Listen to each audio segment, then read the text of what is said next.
¿Qué tal? Buenas tardes. Bienvenidos a esta nueva clase de este curso. Hoy vamos a ver, o empezar con los derechos reales, que en una clase se va a resumir bastante, lo que nos ha llevado a veces años estudiar. Y ¿quién mejor para explicar derechos reales que el doctor Jorge Alterini, profesor emérito de la Universidad de Buenos Aires, la Universidad Católica, y alguna más, de la Universidad Nacional de La Plata. Ha sido 27 años juez de Cámara Civil, de los 37 entre toda su carrera judicial. Es miembro de la Academia Nacional de Derecho y Ciencias Sociales, autor de numerosos artículos, libros y algún tratado.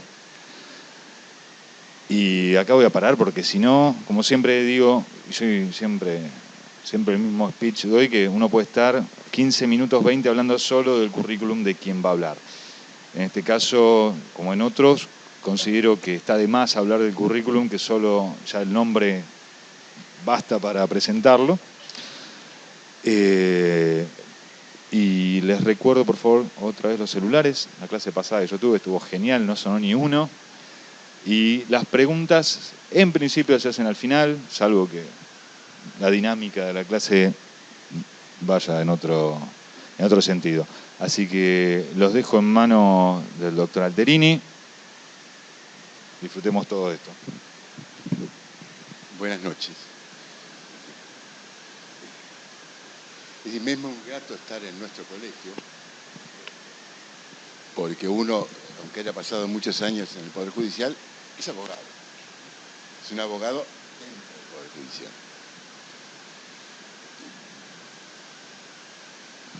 Para mí es un compromiso que me genera responsabilidades de variado tipo. Porque yo tuve el altísimo honor de estar en 3 proyectos de reforma integral del Código, reforma muy generalizada. ¿Recuerdan ustedes aquel proyecto de 1987-91? Primer código en el mundo vetado. O sea, sancionó diputados, sancionó senadores, con mayorías políticas fluctuantes. En diputados era mayoría del radicalismo, en senadores era mayoría del peronismo. Pero bueno, un fortísimo consenso, pero luego vino el veto. Otra oportunidad, un proyecto de unificación legislativa sobre la base del 891, pero con más, que se aprobó por unanimidad, unanimidad en Cámara de Diputados de la Nación en 1993.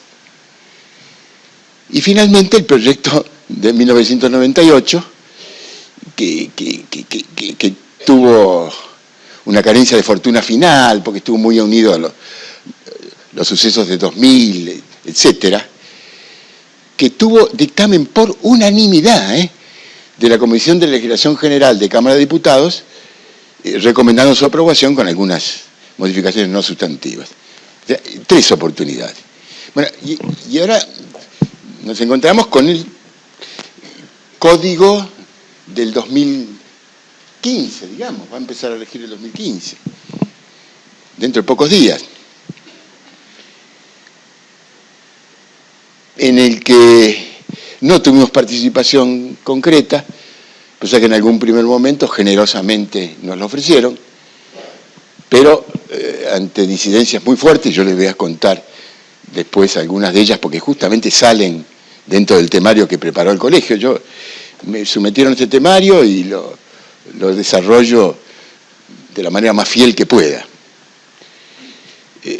En definitiva, no aparezco para nada en el código, y evidentemente no aparezco para nada, pero es evidente la influencia, y lo reconocen los codificadores, del proyecto 98 en el Código Civil y Comercial. Y esa influencia es mucho más fuerte todavía en materia de derechos reales. Con lo cual, es una situación muy particular. Yo quiero ser objetivo, porque lo que quiere el operador de derecho es tener un criterio, que puede ser equivocado o no, pero que le facilite aplicar el código. O sea, no voy a adoptar ninguna de estas dos posturas. ni la postura de pensar que es un mundo de colores, de fantasías. No voy a dar una visión edulcorada de lo que es el Código Civil y Comercial, porque me parece que no es objetividad científica. Uno tiene que decir respetuosamente todo lo que uno piense, aunque pueda estar equivocada la observación. Ni tampoco adoptar una postura crítica a nivel de censura del Código Nuevo, porque es una actitud destructiva que no es positivo que ningún hombre del derecho adopte. Colocarse en el medio es un poco difícil, ¿no es cierto? Pero bueno, voy a intentar hacerlo. Y si me salgo del medio, sepan disculparme, porque uno vive dentro de las pasiones. Yo siempre le digo a mis hijos que si tienen que optar entre ser animales y ser vegetales, que sean animales.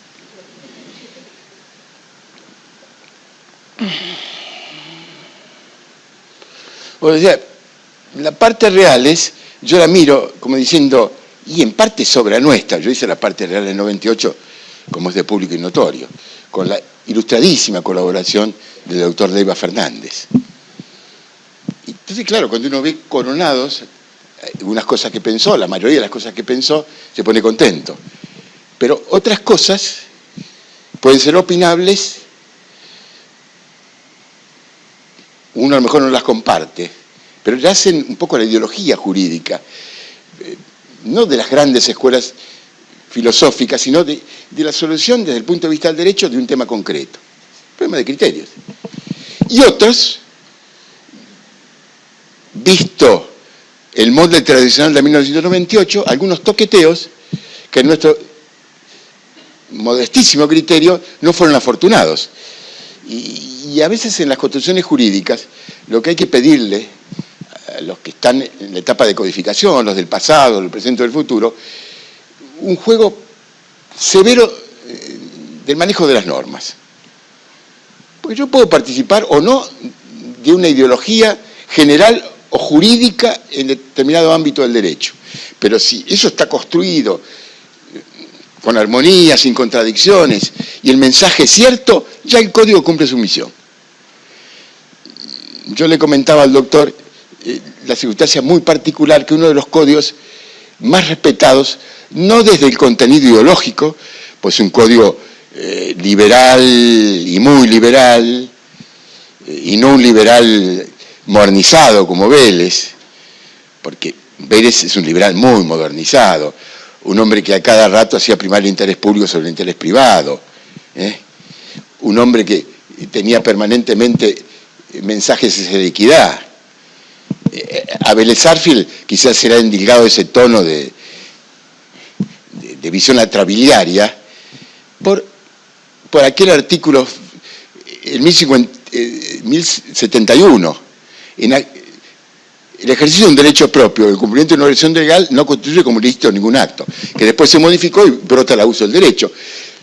Porque no se leyó al primer comentarista del código, Segovia, un gran liberal, muy liberal, y menos funcionalista o humanista que Vélez, que al interpretar este código de Vélez, 1881, decía, claro, el ejercicio regular de un derecho propio, que es lo que fue la reforma del 68, que es lo que interpretamos nosotros, pero ese sentido de bien común, de interés general, tenía que estar presente en un codificador que daba soluciones humanistas ante temas concretos.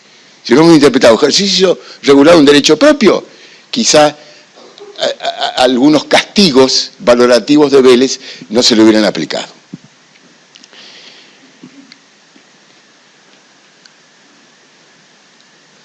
Y aquí está el temario, me voy a someter a él. Habla de dominio, y luego de dominio empiezan las reglas sobre la adquisición, transmisión, extinción, requisitos para la oportunidad, etcétera, etcétera. En realidad estas reglas no están en dominio, están en una suerte de parte general que hay en materia de derechos reales. Son aplicables naturalmente al dominio, que es el derecho real centro, decían el padre de los derechos reales, que es una concepción machista, habría que decir la madre de los derechos reales, ¿no? Es el derecho referenciante cuando uno trata los derechos reales, hasta desde el punto de vista de la orientación que tiene el sistema. Pero no está mal lo que hace el programa.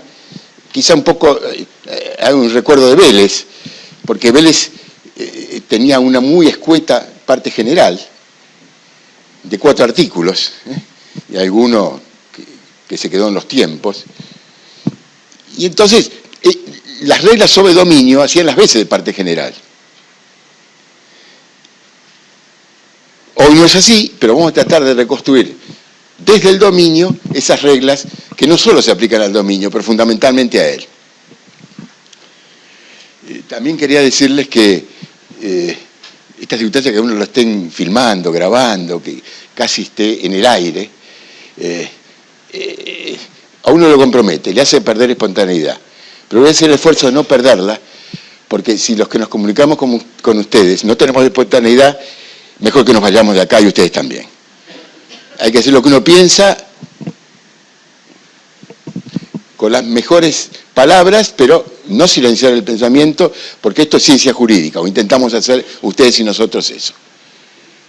Pero tiene una gran ventaja la filmación, que uno desliza ideas, y no me va a pasar con las que pueda compartir con ustedes, algunas novedosas, otras no tanto, que después algún otro contemporáneo las tome como propias y yo parezca después citándolo al otro como si la idea fuera de él.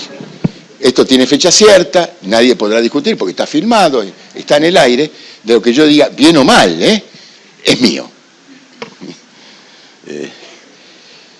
Y como todo esto hace el derecho a la personalidad, el derecho intelectual es algo muy de uno, ¿no es cierto? Entonces cuando se lo agravian, se lo agreden de manera directa o elíptica, no sé si duele, pero sí molesta.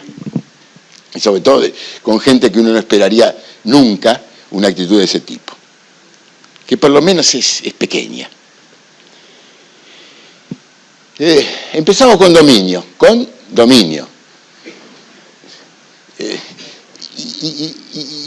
el Código Civil y Comercial define, empieza definiendo el dominio perfecto. Es una definición que podría valer en general para todo dominio, pero define el dominio perfecto. Y el derecho real enumerado es el dominio, no el dominio perfecto. Y define dominio, que realmente sirve para perfecto y en gran medida para el que no es perfecto, como el derecho real que da todas las facultades de usar, gozar y disponer dentro de los límites establecidos en la ley. Todas las facultades, dentro de los límites establecidos en la ley. No son todas, son todas las que reconoce el orden jurídico. Es decir, un buen equilibrio. Y la idea de límites es muy importante, también de límites, porque esto se ve muy claro en el dominio. El dominio tiene su marco, ese marco es el límite. Todos los dominios tienen esos límites. Idea que no hay que confundir con limitaciones.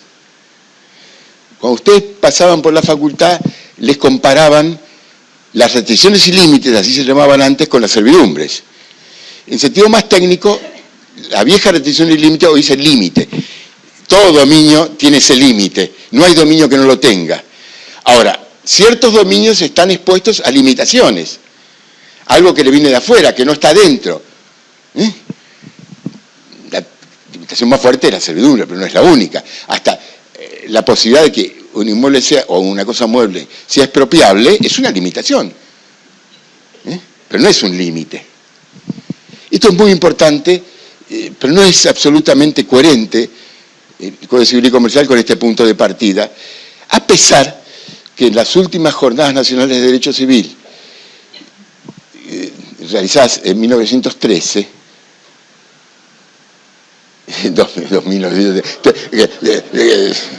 esto sí que es un anticuario, estoy atrasado 102 años. En el 2013 se estableció, en los términos que yo le estoy proponiendo, la diferencia entre límites y limitaciones. El sector respectivo habla de límites al dominio y arranca hablando de limitaciones. Y hay sectores como el de conjuntos inmobiliarios, donde se hablan límites y limitaciones como si fuera lo mismo, y no es lo mismo. Entonces, dentro de los límites, todos los dominios son así. Algunos podrán estar más achicados por limitaciones, pero todos los dominios tienen por lo menos los límites que traza el código. Yo me voy a atrever a decir que el dominio es absoluto. Y uno, oh, qué barbaridad, dominio absoluto. Y no porque sea oponible erga omnes a la generalidad, que es un sentido de absolutez. Ni tampoco porque el dueño puede hacer cualquier cosa, sino porque de los derechos reales, el que da más facultades es el dominio, y en ese sentido es absoluto. Aunque mi convicción, y renovada cada día, que no hay prácticamente derechos absolutos porque son todos relativos. Antaño se hacía un catálogo, se exponía un catálogo más o menos extensos de derechos absolutos, o sea, incausados, que no se podían achicar, no tenían cortapisas de ningún tipo. Hoy, derechos patrimoniales absolutos, es muy difícil encontrarlos si usted mira con objetividad el sistema jurídico. Uno es la facultad de revocar la donación de órganos hasta último momento, casi hasta el momento que se implanta el órgano. Es un hecho absoluto. Y sin generar reparación de daños y perjuicios. Y otro, el mismo andarivel, es la donación de gametos, que lo puede revocar uno hasta último momento y sin generación de daños. Pero después, todos los derechos tienen alguna cortapisa que los margina, los achica, los hace menos omnipotentes. Pero el dominio es absoluto porque de todos los derechos reales es el más fuerte, aún en facultades. Toda la facultad de usar, gozar y disponer dentro de los límites que le confiere al derecho real del Código Civil. Después, define dominio imperfecto. Pero eso lo dejamos para después. Primero vamos a ver rasgos generales del dominio que se corresponden sin ninguna mácula para el dominio perfecto y casi sin ninguna mácula para los dominios imperfectos. Este dominio perfecto o dominio en general es absoluto. Es perpetuo. Hay un concepto muy puro de perpetuidad que va más allá del tema del tiempo. Que el dominio es perpetuo porque no se pierde por el no uso. Yo no uso el dominio, la cosa que tengo en dominio, y no pierdo el dominio sobre ella. Ese es el criterio tradicional de Vélez que estos códigos han mantenido. No se pierde el dominio por el mero no uso. Y esto es significativo porque hay derechos reales que se pierden por no uso. Con Vélez, con el código que nos ha de regir también, usufructo, uso, habitación, servidumbres, se pierden por el no uso. Dominio no. Este es el concepto puro de perpetuidad. Se le agrega, por el proyecto 2015, y no está mal, pero me parece que no es lo esencial de la perpetuidad, que es sin límite en el tiempo. El dominio perfecto no tiene límite en el tiempo.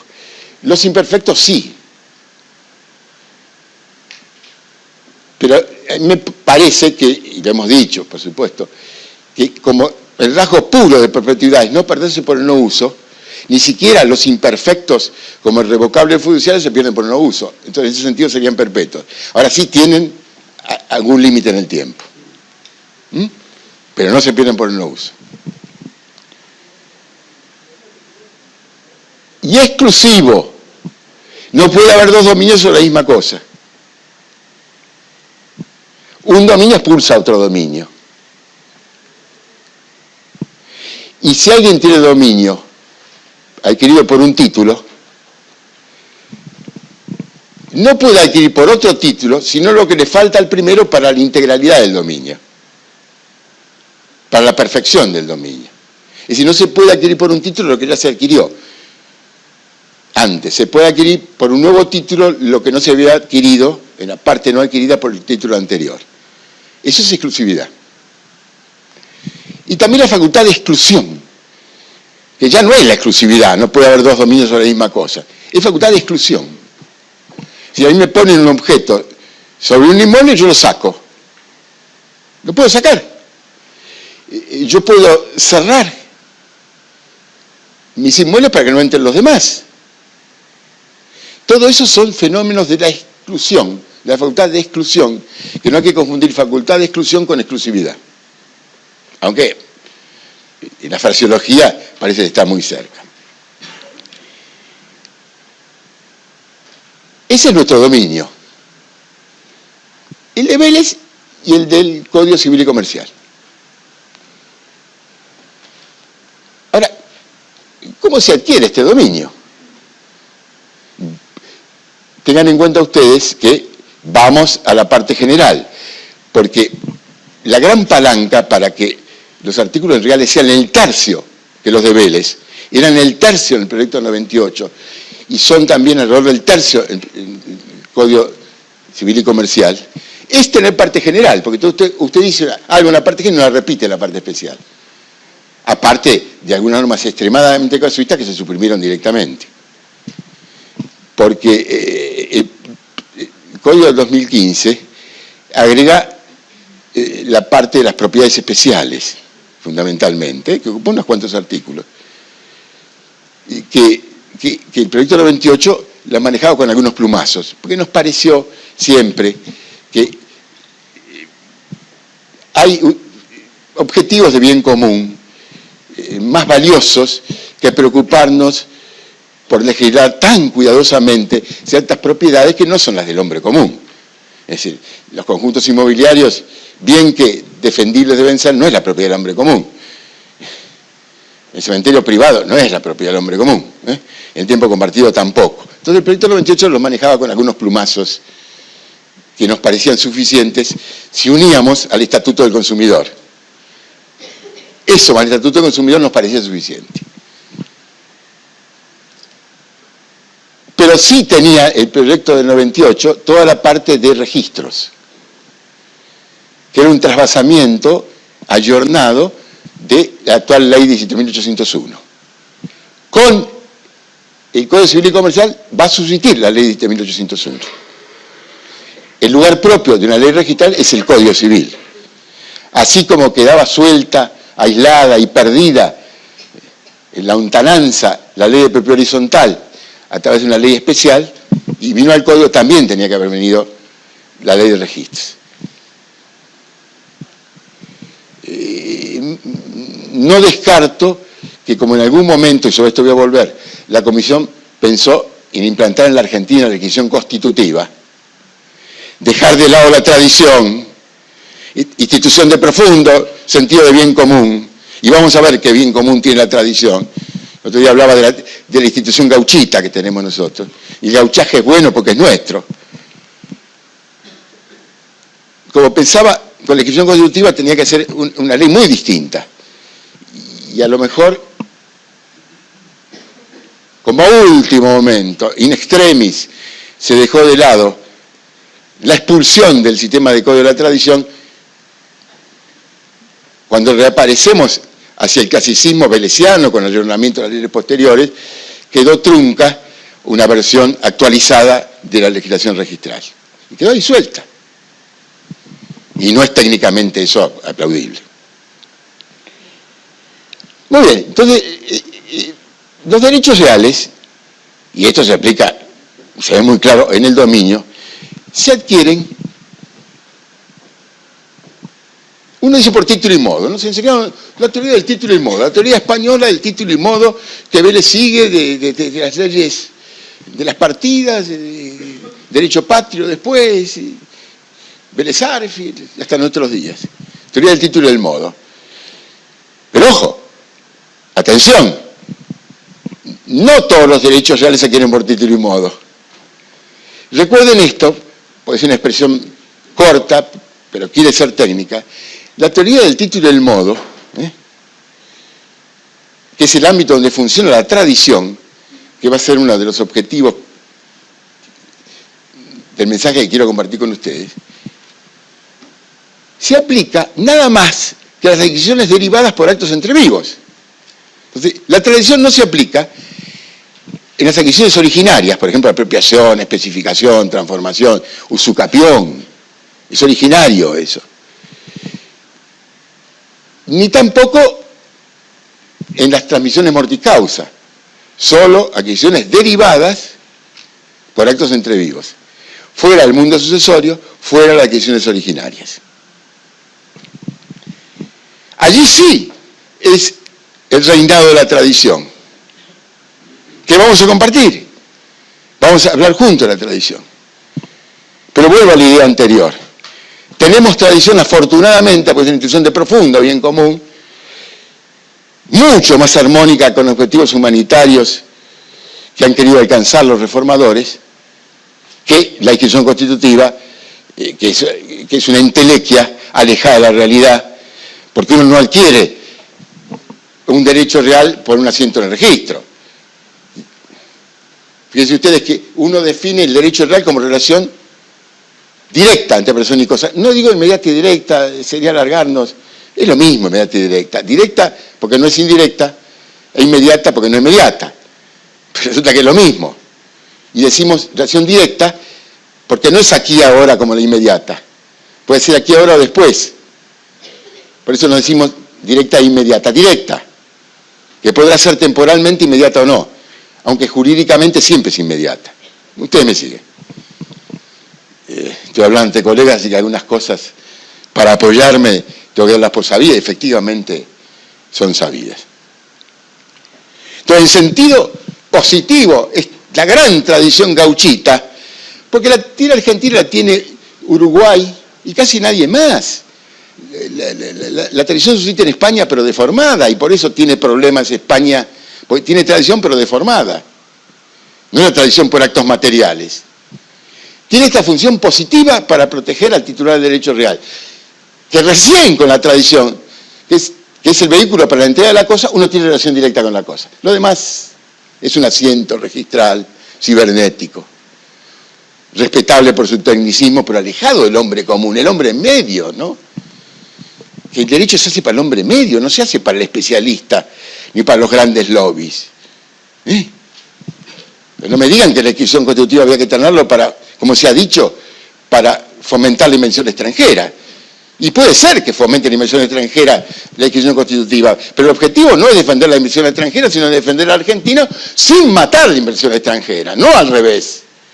Inversión extranjera y si matamos al argentino, y bueno, es el fin no querido. No, el fin querido tiene que ser proteger al hombre común sin desalentar la inversión extranjera, porque la inversión extranjera fomenta el progreso del hombre común. Pero hombre común, el hombre medio, Y la tradición tiene otra función espectacularmente importante, que es donde es más de bien común. Ustedes recuerdan que para que se adquiera por tradición, por ejemplo el dominio, o los demás derechos reales que se ejercitan por la posesión, el inmueble, o la cosa mueble, pero el inmueble tiene que estar en posesión vacua. Quiere decir que nadie posea, ni que nadie se oponga a la adquisición por el comprador, por ejemplo, de la posesión. Tiene que estar el inmueble en posesión vacua, vacío de posesión y sin contradictor que se oponga a la adquisición posesoria. Y eso protege al poseedor, protege al usucapiente que lleva muchos años, que no lo podemos barrer, protege al poseedor por boleto. Porque si para adquirir por usucapión el inmueble tiene que estar en posesión vacua y hay un poseedor por boleto, no se adquiere lo mío dije usucapión o prescripción, no se adquiere por tradición. Es decir, yo no adquiero un inmueble por tradición si está poseído por otro. ¿Por qué? Porque el inmueble no está en posesión vacua. Fíjese que con esa sola regla protegemos las situaciones posesorias.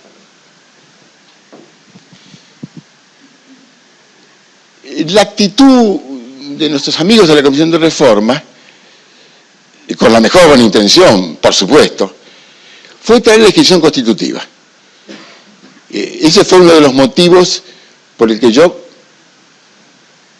perdí el entusiasmo por seguir colaborando con la comisión.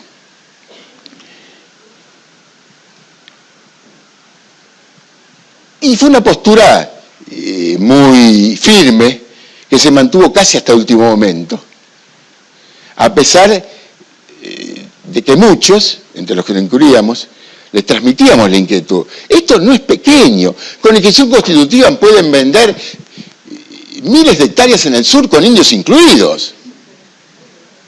Y se transmite la propiedad con indios incluidos. No es un tema chiquito, no es un tema viejo, es un tema de bien común de todos los días. Y no conseguimos el resultado que esperábamos hasta las Jornadas Nacionales de Derecho Civil de Tucumán, poco tiempo antes de presentar la versión del anteproyecto de código, donde hay otro tema paralelo. Si usted consagra la legislación constitutiva, barre la publicidad posesoria, la publicidad de la posesión, del estar en la cosa. Y el anteproyecto barría la publicidad posesoria. E inesperadamente, justo coincidió en la comisión de posesión, donde introdujimos ese tema, cuyo temario se había fijado 2 años antes cuando ni siquiera se hablaba de la reforma del código. Y ahí introdujimos el tema, y 40-4 triunfó el criterio, hay que mantener la publicidad posesoria. Y usted mantiene la publicidad posesoria, mantiene la tradición. 40-4. Y con ese motivo, en la ultimísima redacción, los redactores del anteproyecto volvieron, afortunadamente, al sistema de Vélez, que va a seguir siendo útil para el bien común, no sé, para las inversiones extranjeras. Ojalá que sí. Con un sistema confiable, otra herramienta fomenta la inversión extranjera, pero confiable en serio. Así que vamos a seguir teniendo tradición. Y yo lo celebro mucho, lo celebro esto. El dominio se adquiere por tradición. Pero claro, tradición fundada en un título suficiente, que es un acto jurídico que proviene del propietario capaz, o sea, de alguien que tiene titularidad, digamos, legitimación, y que además es capaz, que construye un acto jurídico desde esas investiduras, revestido de las solemnidades establecidas en el Código, que es escritura pública en materia de inmuebles, con la finalidad de transmitir el dominio o el derecho real de que se trate. Y modo suficiente, básicamente la tradición, que tiene que hacerse por actos materiales de las dos partes, o por lo menos una de ellas, que sin actos materiales yo no defiendo la tradición, la defiendo con actos materiales, si no, no tiene sentido la tradición. Y también ese modo concertarse entre personas capaces y legitimados al efecto. Por eso el título es suficiente y el modo es suficiente.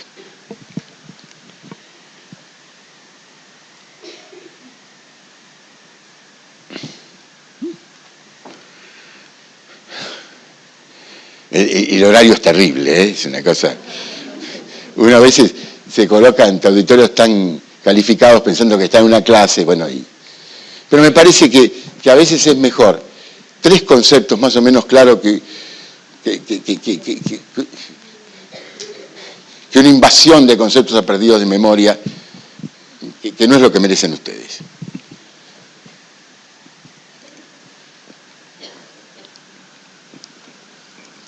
Título y modo en dominio. A veces el modo no es la tradición, es lo que nosotros llamamos, lo seguimos llamando constituto posesorio o tradito de mano. Ustedes se acuerdan lo que es. Nosotros lo decíamos con todas las letras. Constituto posesorio, tradito de mano, para que supiéramos bien a qué apuntábamos. Ahora, parecería que hubo una idea respetable de excluir del código los latinajos.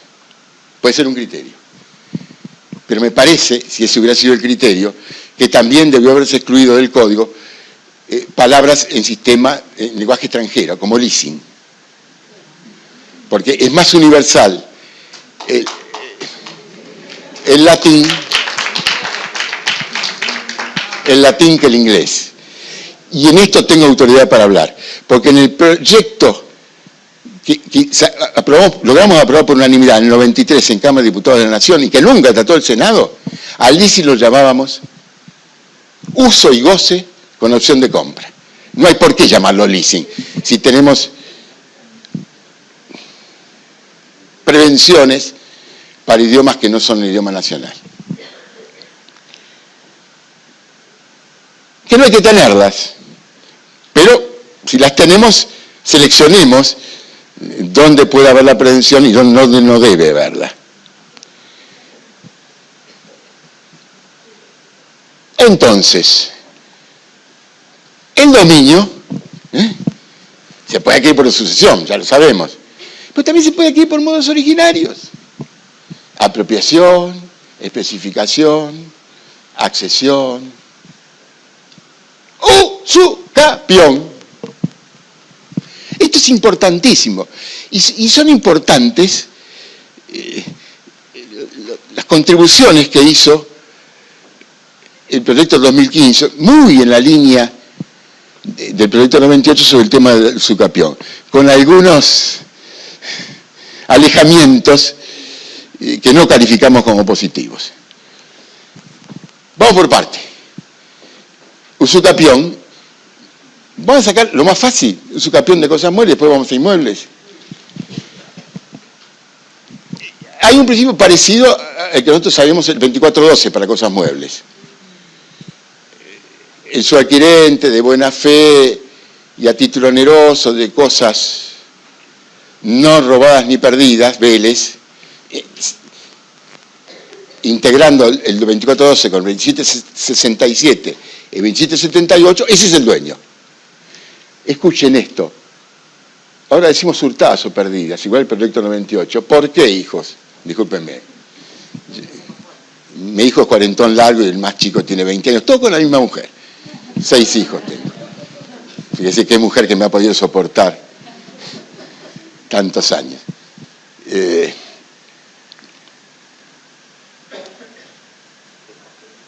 ¿Cómo? Pero fíjese, lo que es estar en un gran teatro, que hasta uno tiene apuntador. En la reforma hay una norma que es igual al del proyecto 98, que cambia robados por hurtados, porque después vamos a ver qué es robados, es hurtados, porque es apoderamiento aún sin violencia, el apoderamiento de cosa ajena, que es hurto eso. Entonces, ¿para qué? Entonces, si ponemos robo y después decimos que es hurto, ¿por qué no ponemos hurto directamente? ¿Qué es lo que hizo el código? En muchos casos a veces se olvidó porque aparece el concepto de robados con el sentido de hurtado y siguen usando robados. Que genera cierta duda eso. Cosas hurtadas o robadas cuando hay una subadquisición y hay buena fe, más título oneroso. Lo título oneroso, que nos parece que había que interpretar así con el Código de Vélez, nunca nos gustó. ¿Y saben por qué?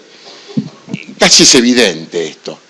Porque ¿por qué esa simplificación en materia de cosas muebles? Porque ¿cómo prueba usted la titularidad de una cosa mueble, sobre todo si no es registrable? Dice, como no se puede probar, vamos a la idea de la buena fe. Su adquirente de cosa no hurtada ni robada, de buena fe. Muy lindo. Pero después resulta que si hay que probar el título oneroso, para acreditar el título oneroso tienen que aparecer los documentos, los recibos, la constancia, la factura. Entonces, ¿qué? Eso lo planteamos como una idea muy seria en el proyecto 98 y llegamos a una conciliación en la comisión. Yo creo, por las mías, y lo he dicho, lo he escrito, que bastaría la buena fe, porque esto del título oneroso está bien, nos enseñaron así, buena fe y título oneroso. Porque el que tiene un título oneroso y quiere retener, está bien, no quieren que le afecte el título oneroso, porque tiene un lucro evitando. En cambio, que tiene un título gratuito no tendría título moral suficiente para retener, porque es retener un lucro. Pero no recortemos el derecho desde el gabinete aséptico. Normalmente los títulos más puros son donde hay buena fe. Y todos sabemos que cuando quiere quedarse al título oneroso, se inventa el título oneroso, que es muy fácil. Entonces, si nos contentamos con algo que imaginemos que es un aumento, un invento, simplemente para mantener esa conjugación de buena fe más título oneroso, hagámoslo. Pero ¿cómo evitamos acá, en materia de cosas muebles, eso que para mí no tendría que darse en nada del Código Civil? Habría que proteger la buena fe. Pues los gran principios de la buena fe, la gran buena fe, humanismo, no mercantilismo, pero claro, después la buena fe no basta, mercantilizamos con el título oneroso. Y una buena fe irreprochable, perfectamente fundada, dentro de contexto suficiente, es suficiente para legitimar una adquisición. Se dice aquí que el que alega el título gratuito tiene que probarlo. Es como una presunción del título oneroso. Es más o menos lo que decíamos nosotros, que al final pusimos esa fórmula del compromiso 98 que ahora se repite. Se exige el título oneroso, pero como se presume, el que quiere tirarlo abajo va a tener que probar que... Esto es muy importante, va a tener que probar el título gratuito. Con lo cual, de hecho, va a valer la buena fe. Afortunadamente, por lo menos en cosas muebles.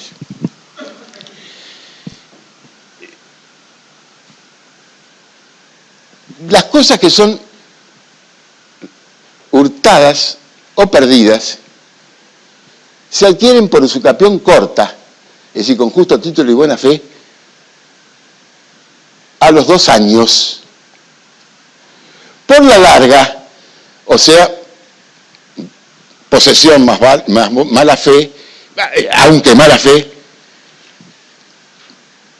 como basamentos fundamentales, a los 20 años. El mismo plazo que la usucapión larga de inmuebles. Y hay otro sistema muy pensado para automotores, que es que cuando hay una adquisición de automotores donde el autor más lejano era titular registral, estaba inscrito en el registro, y después hay cesionarios por documentación que no se escribió en el registro, pero con continuidad atada una cesión con la otra, con 10 años de posesión se adquiere por usucapión. ¿Vamos? Los muebles registrales, sí. Lo dije, ¿no? Sí. No, por automotores, claro. Básicamente automotores, pero es para los muebles registrales en general. Hay una duda si se aplica para los barcos, por la ley de navegación. Me da la impresión de que sí. Es una ley especial anterior, y esta es una ley general posterior, pero si la vamos a aplicar en automotores, ¿por qué no vamos a aplicar en barcos? Porque también podría decir no la aplicamos en automotores porque es ley especial anterior. Me da esa sensación. Usucapión larga. Vamos. Usucapión de inmuebles. La corta. Justo título. Más buena fe. Más 10 años de posesión. Y digo enfáticamente que es una originaria. Porque algunos distinguidos colegas decían, no, la usucapión corta es derivada, porque en realidad ya era dueño frente a todos, menos frente al verdadero dueño, como lo dice Vélez en la nota del 3999, yo siempre dije, qué lindo, soy dueño frente a todos, menos frente al verdadero dueño. Y lo fundamental es ser dueño frente a este. Y frente a este voy a ser dueño recién, cuando posea con buena fe 10 años. Y ya el justo título me ayuda mucho porque acorta. Entonces no le pidamos tanta fuerza jurígena. Decir, ya, aquí yo antes la sé consolida y completa. No me parece que sea así. Que son originarias. Y mucho más originaria todavía es la usucapión larga. Donde se necesitan 20 años. Espere. En un caso sí, en un caso no. Bueno, eso viene para después. Usucapión larga 20 años, aunque sea mala fe. Yo me pregunto, ¿y la posición es viciosa? Porque nosotros en el proyecto 98 barrimos la posición viciosa. Pero nuestros amigos codificadores hacen una defensa desde lo ético de la posición viciosa, que hay un ilícito detrás, hay que restablecer la posición viciosa. Restablecer no es restablecer, seguir con Vélez con la posición viciosa. ¿Por qué nosotros esto de posición viciosa siempre lo miramos como un incordio? Que se ve muy claramente en materia de Usucapión el incordio. Con Vélez hoy. Porque la posición no puede ser viciosa. Mientras la posición es viciosa no se puede usucapir. Y con un sistema de purga de los vicios, unido a la prescripción de las acciones posesorias, a veces 1 año o 2 años, a veces el usucapión, en vez de ser 20 años, 21 o 22. Esto no es un chiquitaje jurídico, esto es muy importante. Es hasta el plazo del usucapión. Porque si la posesión para usucapir tiene que ser no viciosa, y hay que purgar por el sistema de la prescripción de las acciones el vicio, se estira el plazo de la posesión. Bueno, nosotros por eso, y porque además no le encontrábamos un distingo sustantivo entre la posesión de mala fe simple y posesión viciosa, la sacamos la posesión viciosa. Porque además la posesión viciosa la puede invocar el que sufre el vicio, nadie más, porque es relativa a él.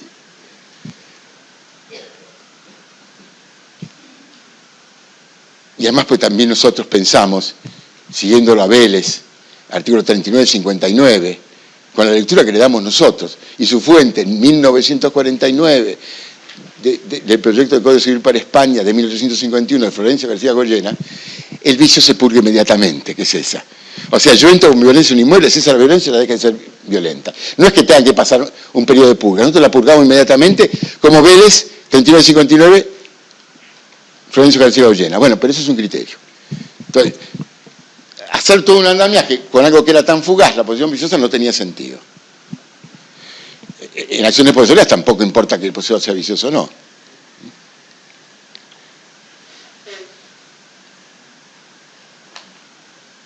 Hoy está clarísimo esa idea, por lo menos. Entonces, ¿para qué sirve la posición viciosa? Que el proyecto del 2015, el Código Civil y Comercial, enuncia como vicios de inmuebles los de siempre: violencia, clandestinidad, abuso de confianza. Y de muebles,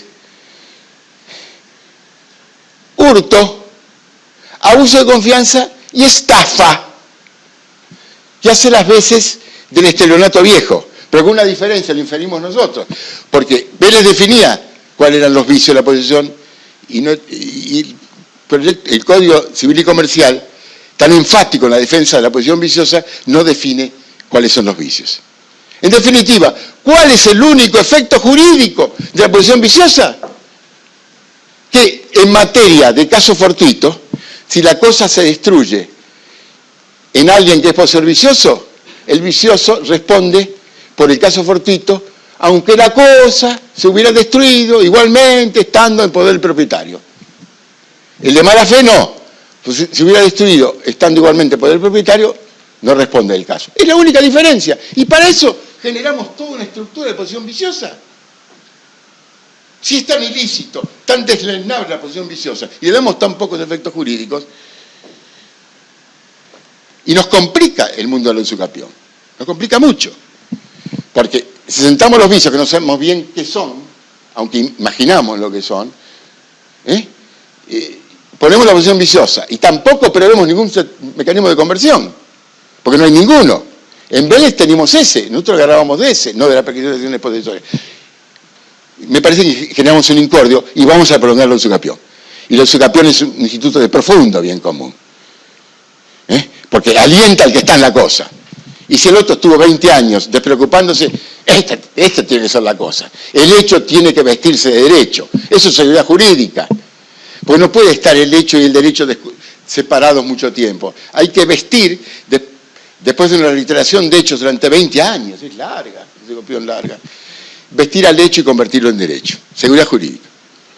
pero no a los 21, 22 o no sé cuándo, porque súmenle causales de interrupción o de suspensión, con lo cual esto se alonga, con la peculiaridad que el Código Civil y Comercial suprime una causal de interrupción clásica en materia de derechos reales, que era la desposesión del usucapiente realizada por el dueño o por cualquiera, por un tercero, por lo menos un año. Entonces, si un tipo está usucapiendo y viene el dueño u otro y lo saca de la posesión por lo menos un año, se interrumpe, hay que empezar de nuevo. Esto se suprimió, habrá que ver cómo interpretamos en el futuro si se produce este fenómeno, es una duda.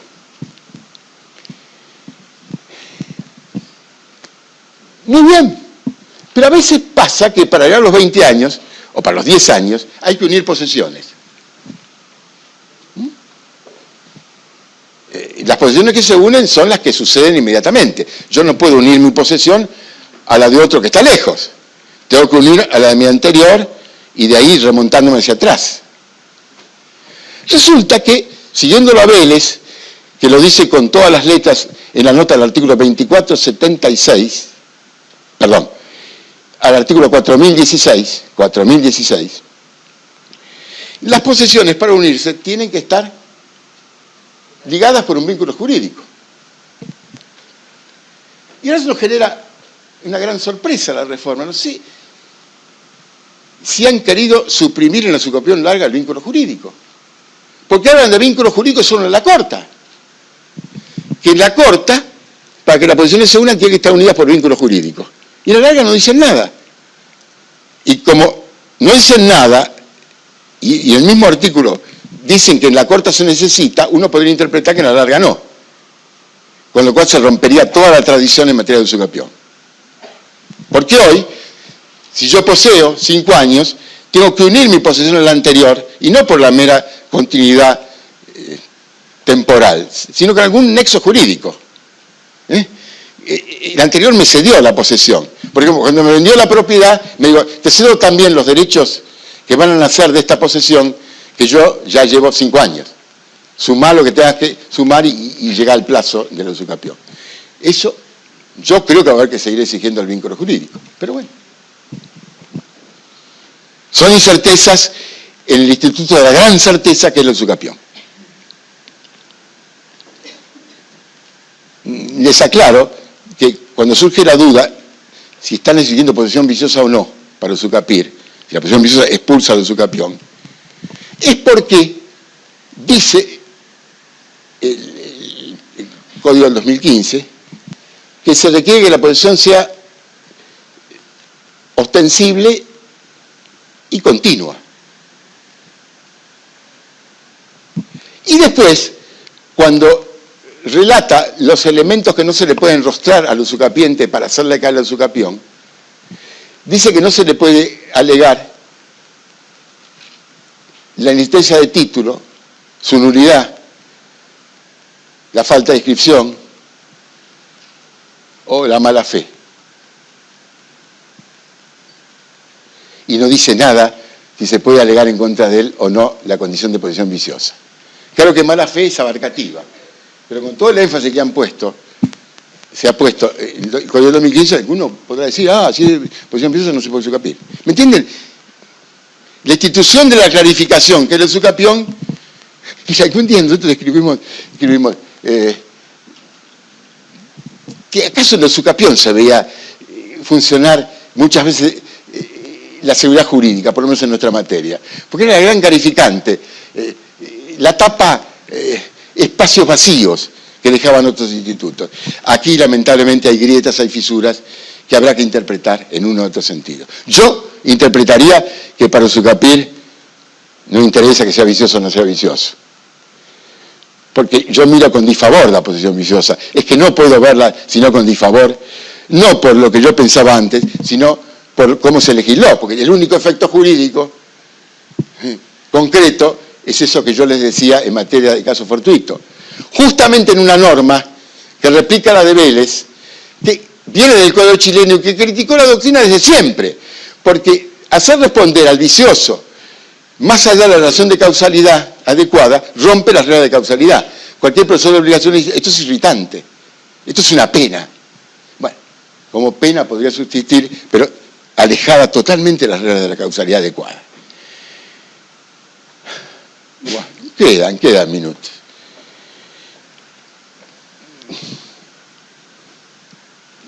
La verdad que le dimos bastante curso a todo esto y quedan vacíos.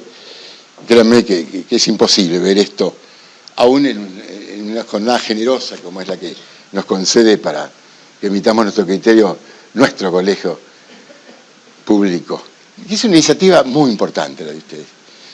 Y además yo la jerarquizo porque es un fin de difusión y está absolutamente alejada del interés lucrativo, que es el gran motor muchas veces de estas cosas, ¿no es cierto? Aquí está absolutamente ausente. Y eso, uno que camina por tantos lados, en tantos años lo ha hecho, me parece muy bueno. Miren, yo creo que el gran... ¿Se acuerdan aquello? Vivir honestamente, dar a cada uno lo suyo y no dar a los demás. Yo digo que lo fundamental es vivir honestamente, entendido con compromiso con su Dios o con su conciencia. Vivir honestamente. Porque el que vive honestamente no daña a los demás. Elemental, Watson. El que vive honestamente da a cada uno lo suyo, ayuda a los demás. Hay que vivir honestamente. Y esto es una forma... Y vivir honestamente y comportarse de buena fe. Que vive honestamente, como se comporta de buena fe, seguramente en este marco, pudiendo evitarlo, hace de estos cursos una difusión académica y no un medio de ingreso para el colegio, que por supuesto lo debe necesitar, ¿no?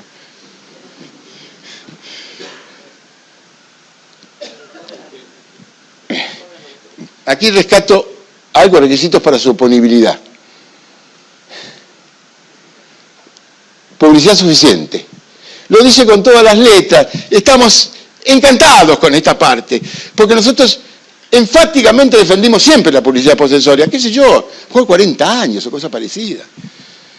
Y en un momento que parecía que la pateaban para afuera, la han jerarquizado a la manera del proyecto del 98. ¿Qué es publicidad suficiente? La inscripción del registro. ¿Para qué se necesita el registro? No para la estructura, para la conformación del derecho real, para que el derecho real sea oponible a terceros interesados de buena fe. Un grupito, más o menos amplio, pero un grupito. Ya hay derecho antes de la inscripción. Y no me digan que no hay derecho absoluto si no es oponer a todos. Cuando uno habla de derecho absoluto por oponibilidad, lo contrapone al personal, que es... Claro, es que el personal es oponer a personas o personas determinadas.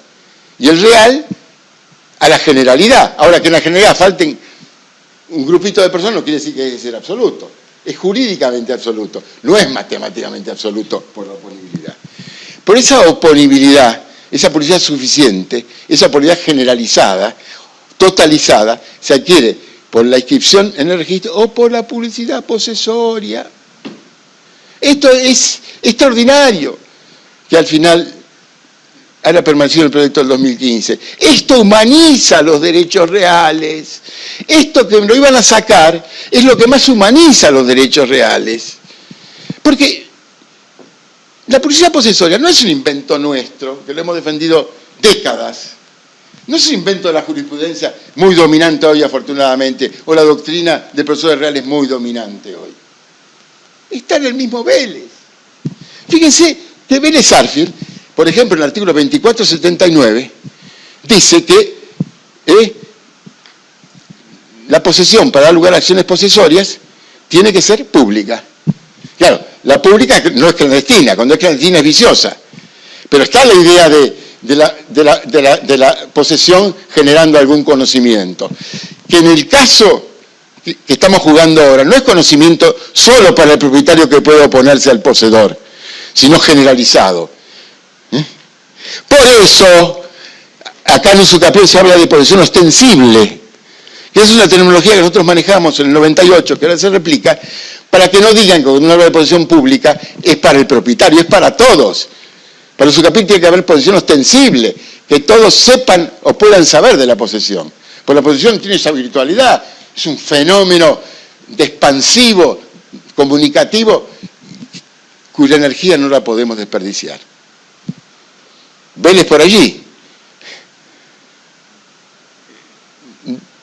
Después Después Vélez, entre los requisitos para Usucapión, en nota, alude a la necesidad de la posición pública. Pública de nuevo, pública. Claro, ahí en Vélez no podía ser viciosa, no podía ser clandestina, por ejemplo.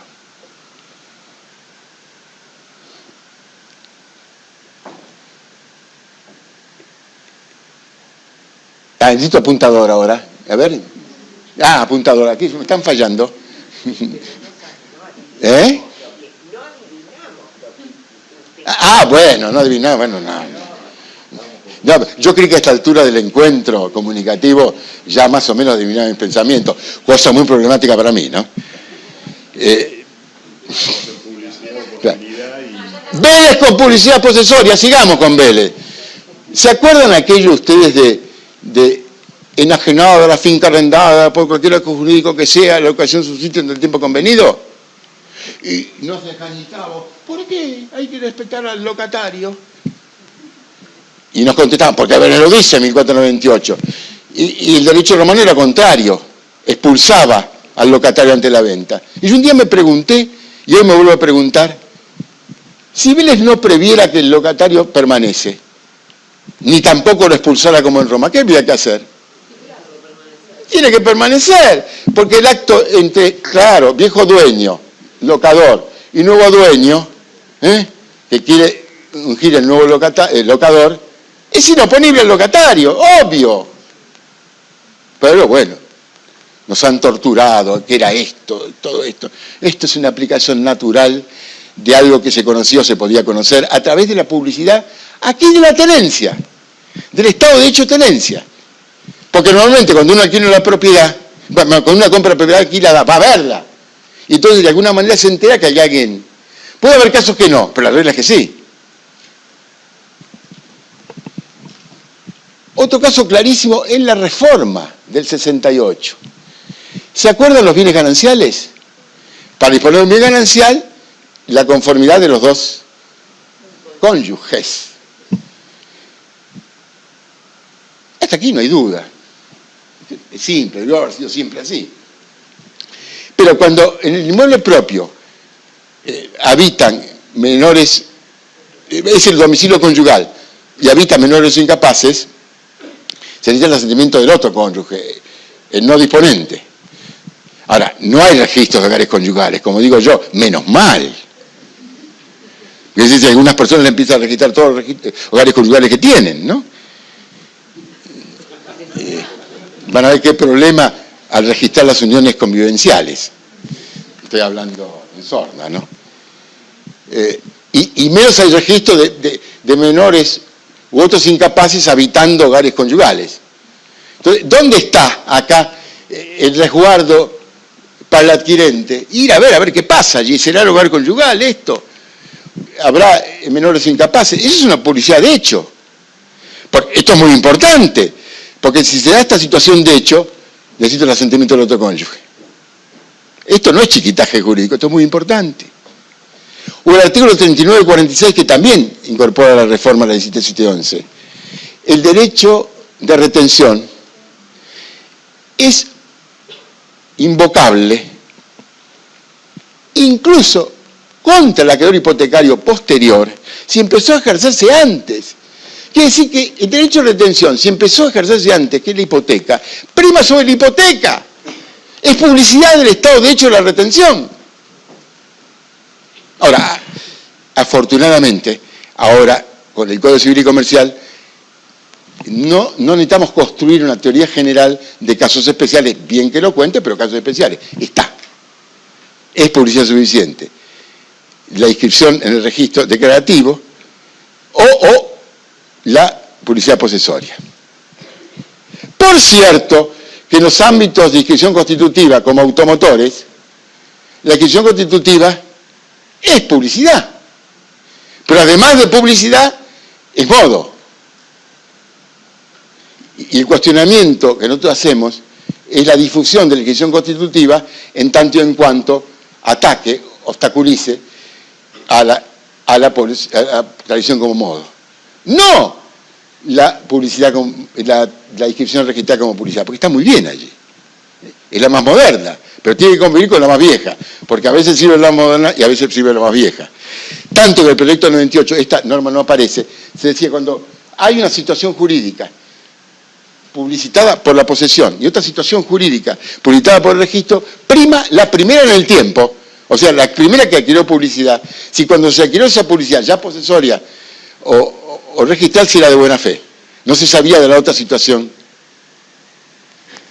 contradictoria. Muy bien. ¿Y ya me tengo que ir de acá? No del colegio, por favor. No digo que van a tener que echarme, pero por lo menos espero que unos minutos más me permitan.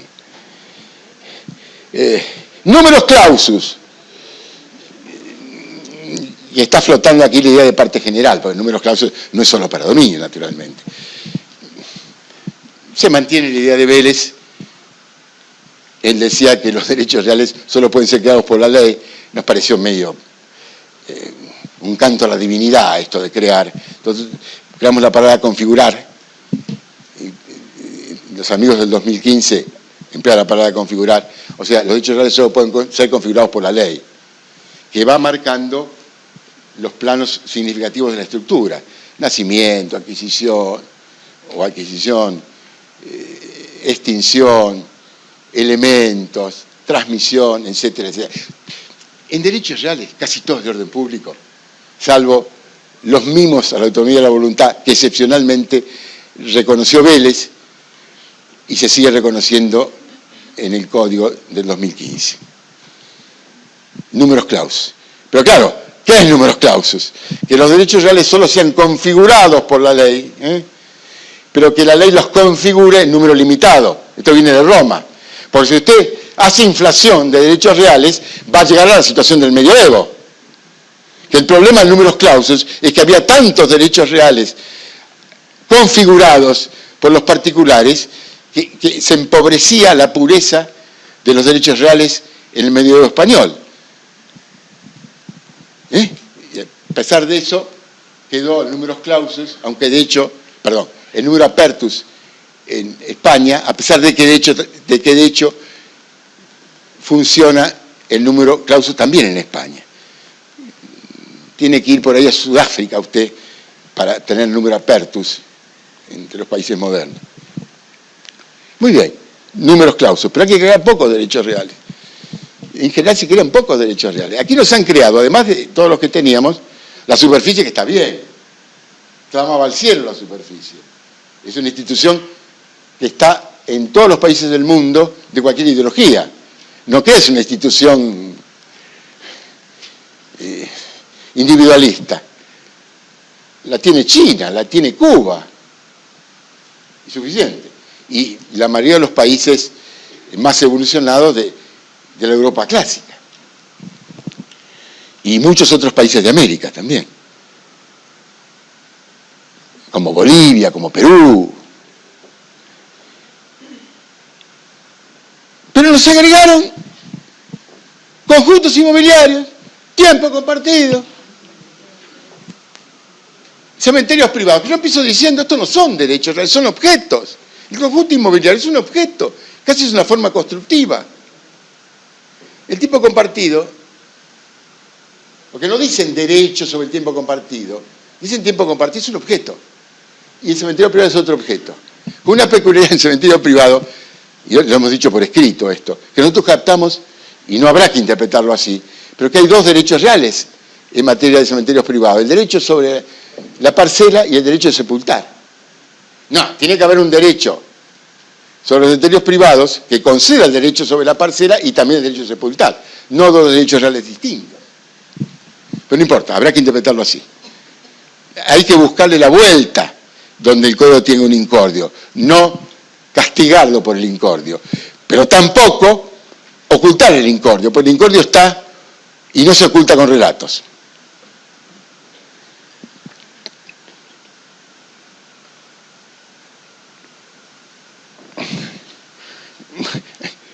Aquí el programa me lo sugiere, el Niño de Rivera. O, como dice el proyecto del Código del 2015, y a mí me gusta, Camino de Sirga. Mi maestro Allende me decía, mira, ¿sabes dónde viene el Camino de Sirga? Sirga es cuerda gruesa. Es la forma de remolcar que había en la antigüedad los barcos. Entonces ataban a caballos y los caballos trotaban y remontaban el barco.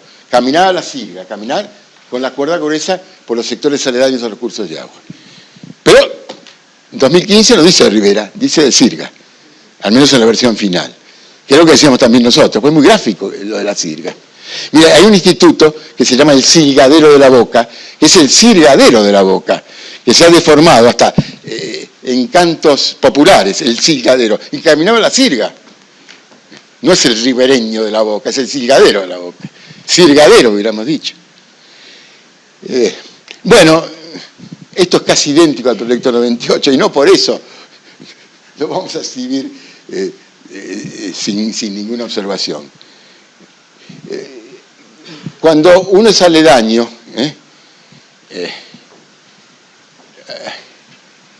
a la orilla de un cauce o a las playas, como nosotros decimos playas, en 2015 dice ribera, ribera interna es igual que playa. Lo que pasa es que cuando usted dice ribera, puede ser la externa, y la externa es la margen. Y es lindero a las playas, que es la ribera interna. Ahora, si cuando me dicen ribera, la ribera interna, estamos de acuerdo. Habrá que entender así. Pero ahora hay camino de sirga, no solo como había en Vélez, para los ríos o canales que sirvan a la comunicación por agua, sino incluso para los lagos, que sirvían para el transporte por agua. Para los lagos, y se acabó un gran problema de qué pasaba con los sectores aledaños a los lagos. Ahora, los sectores aledaños a los lagos, aunque no sean navegables, simplemente que sirvan para el transporte por agua, que no es navegación, es transporte por agua, tienen o van a tener también camino de sirga. Pero achicado, no 35 metros, sino 15. Y no está mal que los que organizaron este programa hubieran puesto este tema. Alguna vez me decía esto del camino de sirga. Miren lo que andan las profesoras reales.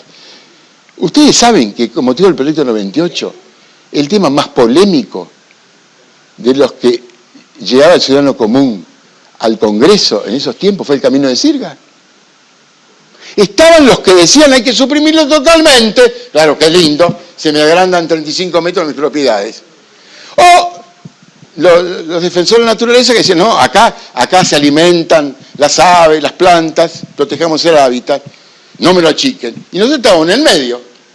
Entonces lo pusimos 15, que parece razonable para proteger estos valores ecológicos y razonable para la función propia del camino de sirga, que dejar cierta zona libre, al menos para el transporte por agua, que no puede trabarse con ningún obstáculo, porque es del dominio particular del lindero, digamos, pero con el límite propio de respetar el camino de sirga. Dominio imperfecto. Uy, pero yo creo que ya hablamos del dominio perfecto, ¿no? Esa definición nos viene casi perfecta también para el dominio imperfecto. La definición nos viene bien, sí, pero aquello que yo les comenté de la perpetuidad, que yo creo que puramente todos los derechos de dominio, perfecto e imperfecto, tienen perpetuidad porque no se extinguen por no uso. Pero el imperfecto, por revocable o por fiduciario, se extingue con el advenimiento del plazo resolutorio o la condición resolutoria a la que se lo subordinó. Entonces, desde el punto de vista temporal, aunque no se extinga por el uso, tiene un límite en el tiempo.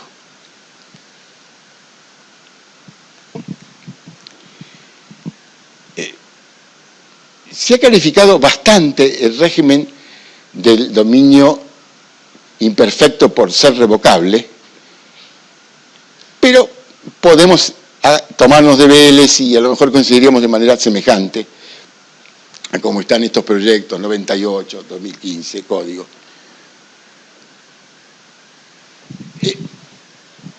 Hay un dueño revocante y un dueño revocado, pero mientras no me revoca soy dueño.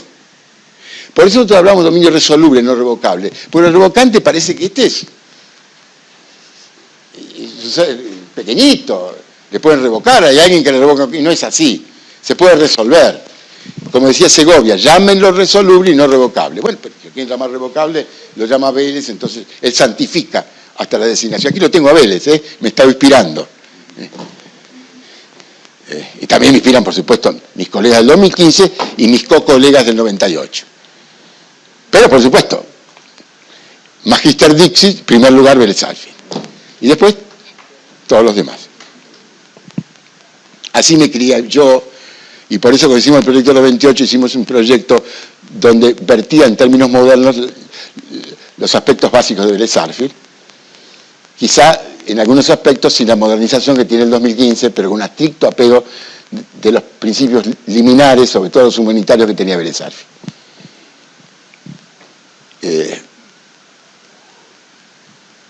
Entonces, hay un dueño revocante y un dueño revocado.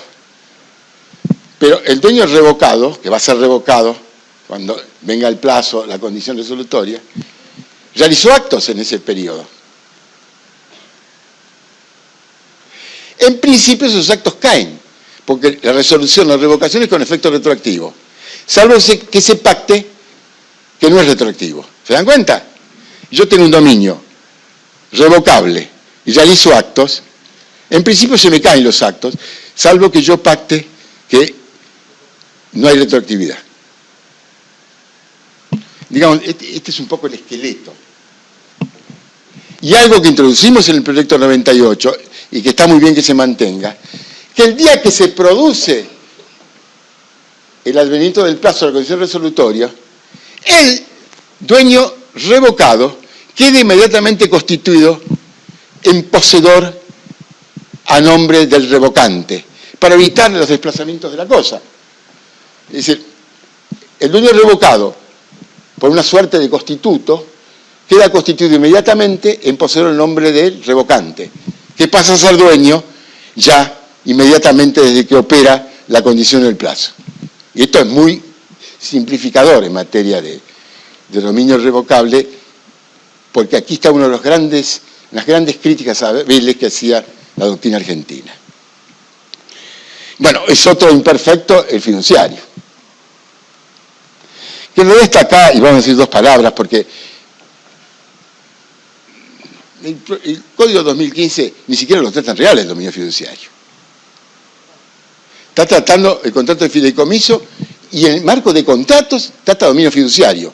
Esto es objetable desde el punto de vista técnico, porque no se puede tratar en el libro de los derechos personales un derecho real como es el de dominio fiduciario.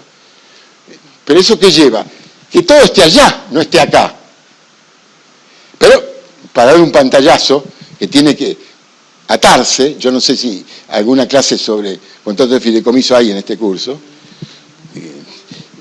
piensen ustedes que el dominio fiduciario... Estaba en el programa, no sé si lo vieron o no vieron. La compraventa y demás estaba. Bueno, el dominio fiduciario tiene un... Me voy a limitar a dos o tres palabras básicas que son las que nos interesan más para nuestro sector. Hay un fiduciante o fideicomitente, que es el que pone en marcha el sistema. Y hay un fiduciario, que son realmente las dos partes. Esas son las dos partes. Fiduciario o fideicomitente, perdón. Fiduciante o fideicomitente, a mí me gusta fideicomitente. Se habla de fiduciante, está bien. Fiduciante, fideicomitente y fiduciario. Esos son los del contrato. Y después hay posiciones, los que ambulan en su entorno para generar autoexpediente y fideicomiso.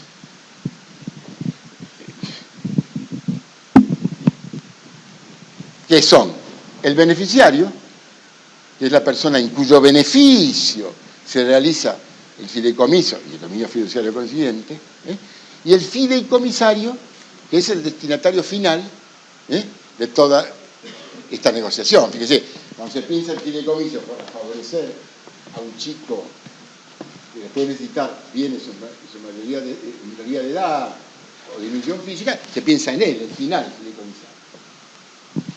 con algunas particularidades, como que beneficiario puede ser fiduciante, fiduciario o fideicomisario. Con la redacción que regirá el 2015, el fiduciario también puede ser beneficiario. Tema muy polémico, porque claro, si el beneficiario es un tercero, que va a coincidir conmigo, yo que actúo voy a actuar pensando en ese que no es el cero realmente, porque soy yo mismo, porque conjugo las dos calidades. Hay una pauta que da el Código Civil y Comercial, que es que en la duda el fiduciario tiene que priorizar los intereses del conjunto a los propios.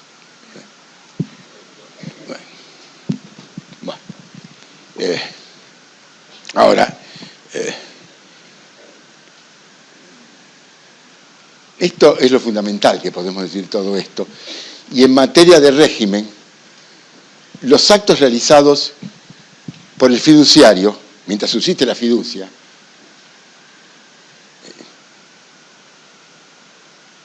permanecen vivos si son acordes con los fines del fideicomiso y las cláusulas del fideicomiso.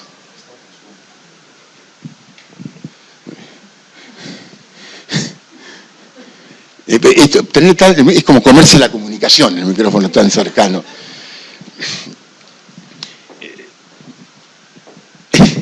Entonces, si los actos son conformes a los fines del fideicomiso o a las cláusulas que matizaron el contrato de fideicomiso, esos actos permanecen vivos aún después que se extinga el dominio fiduciario.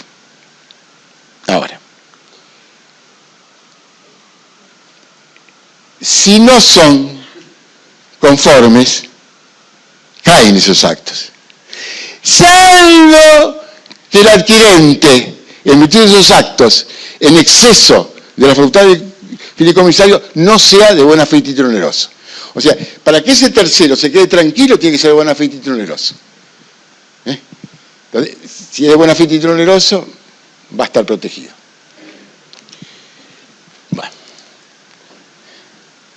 es bastante para el dominio fiduciario con estas ataduras de tiempo. El desmembrado, ¿cuándo es dominio desmembrado?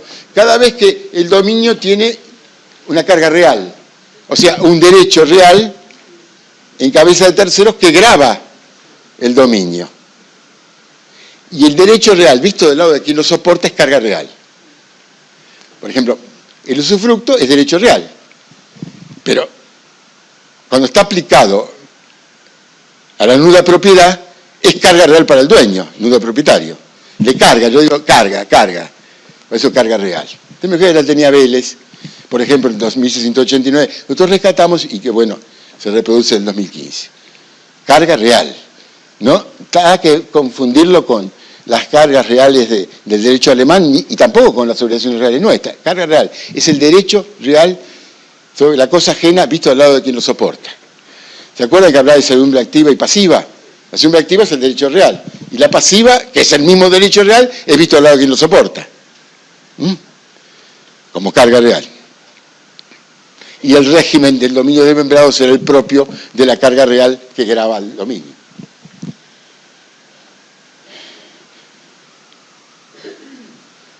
Aquí hay algo que es importante, todo es importante, por supuesto, la situación de las comunidades indígenas.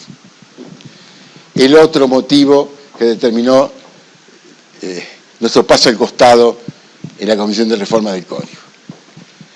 Nosotros hemos sostenido desde el libro, fue el primero que se hizo en Argentina y Latinoamérica, de propiedad indígena, que los indígenas están afortunadamente bien protegidos por la Constitución Nacional.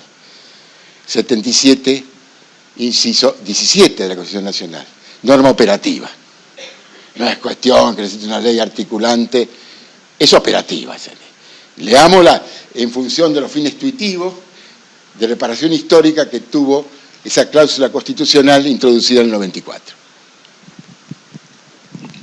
Y dijimos, no la rebajemos la propiedad indígena, está en la Constitución, la ley de las leyes. No la metamos en el Código Civil, que es una ley muy prestigiosa, pero es una ley de la misma altura que cualquier otra ley. No es ley fundamental, no tiene mayor grado que otras leyes federales. No la bajemos y no la contaminemos, porque la propiedad de los indígenas tiene poco que ver con los derechos reales clásicos. Piensen en esto solo. La Pachamama. La Pachamama es el sujeto y el objeto en que se encuentra con la tierra indígena, donde se rinde culto al dios Pachamama. Al revés que nosotros. Nosotros somos el objeto de ese sujeto.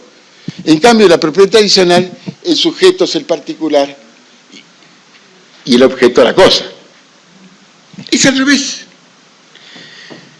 No legislen, no me bajen a la propiedad indígena. Y en congresos nacionales salieron declaraciones en ese sentido. No hay que legislar el Código Civil. El interés indígena, no hay que legislarlo. Y decíamos también nosotros que, como en materia de cláusula constitucional de la propiedad indígena, las facultades son concurrentes de nación y provincia, hasta podría haber un reproche constitucional que una ley federal legisle esto, si tiene que hacerlo de manera concurrente, nación y provincia. Bueno, en definitiva, hasta último momento hubo una legislación de propiedad indígena, seguramente con la mejor buena intención. No tengo la más mínima duda. Y si es la persona que yo pienso que lo hizo, excelentísima persona, con las mejores vocaciones de bien común. Pero el resultado fue negativo para los indígenas. No porque estuviera en el Código Civil, que ya es negativo de por sí, sino el armazón. Está bien que la propiedad indígena tiene un trasfondo de dominio, pero hacer regir la propiedad indígena en subsidio por el dominio es confundir la Pachamama con el dominio del Código Civil. O asimilar lo que no es asimilable. Es un trasfondo lejano. También protegido de la Constitución Nacional. Y ahora cuando aparece una referencia a la propiedad indígena en este Código Civil y Comercial, que dice, que repite la norma constitucional en los mismos términos, que se protege la posesión y propiedad de las tierras tradicionalmente ocupadas por los indígenas, y también las que sean necesarias se les entreguen para su desarrollo, necesidad de desarrollo de la comunidad indígena. Dos tierras, igual que en la Constitución. Era una buena oportunidad, ya que la Constitución es del 94 y la Comisión de la OIT, Organización Internacional del Trabajo, 169, es de 1880, de 1900, estoy realmente, así cada uno se coloca fuera del siglo, ¿no? 1989, que entró a regir a nivel internacional el año 1991,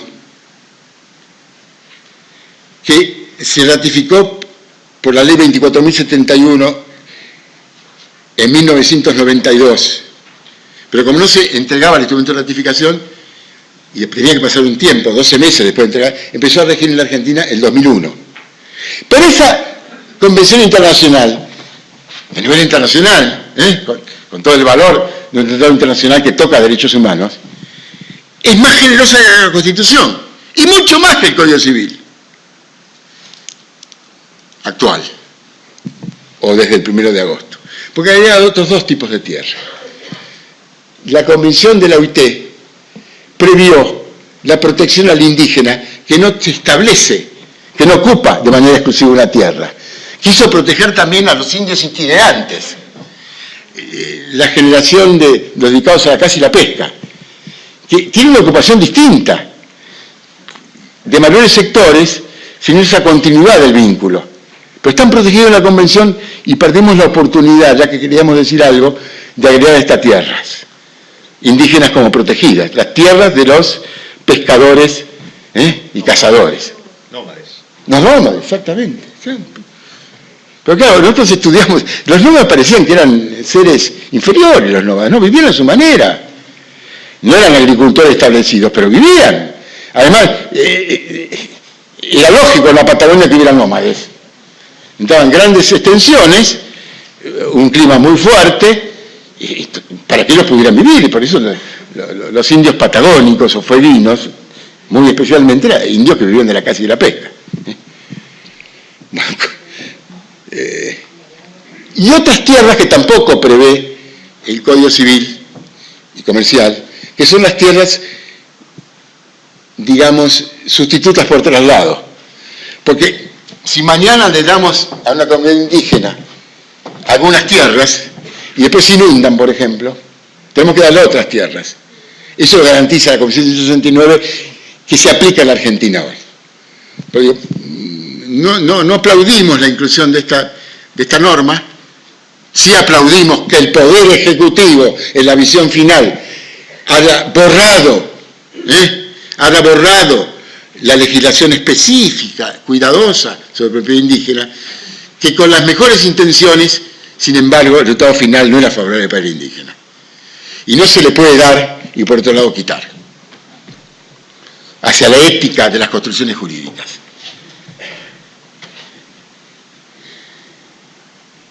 Condominio. Condominio. ¿Hasta qué hora me dejan? ¿Cuarto? Sí. 20 minutos y voy a ser más corto, precisamente, no quiero dilatarlo, pero aguántenme unos minutos. ¿Saben por qué? Porque no quiero que piensen que traté algunos temas y los demás los borré. Quería transmitirles quizás los que son más pragmáticos, porque el abogado vive no de abstracciones ni de elogios ni de críticas oportunistas al proyecto de código, sino que tiene que llevar los juicios. Y los pobres jueces o los escribanos que el 1 de agosto tienen que estar aplicando el código nuevo, ¿no? Bueno. Condominio. Ustedes saben que toda la vida, bajo el régimen de Vélez hasta hoy, se discute si el condominio es realmente un derecho autónomo o un dominio plural. Lo han estudiado eso. Nosotros nos inclinamos porque era autónomo. ¿Y por qué autónomo? Porque en el condominio lo central es la facultad sobre la cuota. Yo digo la cuota por ahora. El proyecto dice parte indivisa. Pero como Vélez decía, derecho real de propiedad de dos o más personas, claro, parecería que un derecho real de dominio, realmente no decía dominio de propiedad de género, como que era un dominio plural. Más, enumeraba al dominio y el condominio el mismo inciso. Cosa que solo hacía entre el uso y la habitación, que era muy parecido. Dominio y condominio, claro, no es una figura autónoma, el condominio. Entonces, cuando caemos en el proyecto 28, nosotros decimos, no, enumeramos en un inciso especial, como hace el Código Civil y Comercial, y definimos el condominio con esa autonomía que siempre tratamos de rescatar en Vélez, que es enfatizar en los derechos sobre la parte privativa, sumados al cous y goce entre todos de la parte común. Derechos privativos sobre la cuota, hoy llaman parte indivisa, y cous y goce sobre la cosa común. Entonces estaba el derecho autónomo. Hoy, de la manera que legislan, parecería que hay sombras de la no autonomía del pasado. Esto es una pequeñez, pero la quiero rectificar algo que estoy, rectificando ante ustedes. Nosotros en el proyecto 98 usábamos no parte indivisa, no parte ideal, no parte intelectual, no cuota, usábamos alícuota, que da una idea de idealidad, alícuota, la alícuota. Y por alguien dijo, no, ¿cómo van a hablar de alícuota? Que es un adjetivo, ustedes no me pueden sustantivar el adjetivo alícuota, porque es adjetivo. Yo, con el mayor cariño, respeto y consideración, le decía que sería bueno que leyeran el diccionario panhispánico de dudas, donde dice que alícuota es adjetivo de parte, pero a veces tiene entidad de sustantivo. Está bien decir alícuota. Y el hombre común sabe perfectamente lo que es una alícuota. Y como no le hablamos de parte, no tiene ese desvío conceptual cuando uno habla de parte ideal, indivisa, parte alícuota, parte intelectual, de pensar en algo corporal. Cuando usted habla de alícuota, ya lo lleva por idealidad, sobre todo a los alumnos del grado. Un día me preguntaban, doctor, grafíqueme qué es una parte indivisa, decían antes. Yo diría alícuota hoy. Y yo digo, es imposible, hijo, porque yo le grafico una idealidad, dejó de ser idealidad.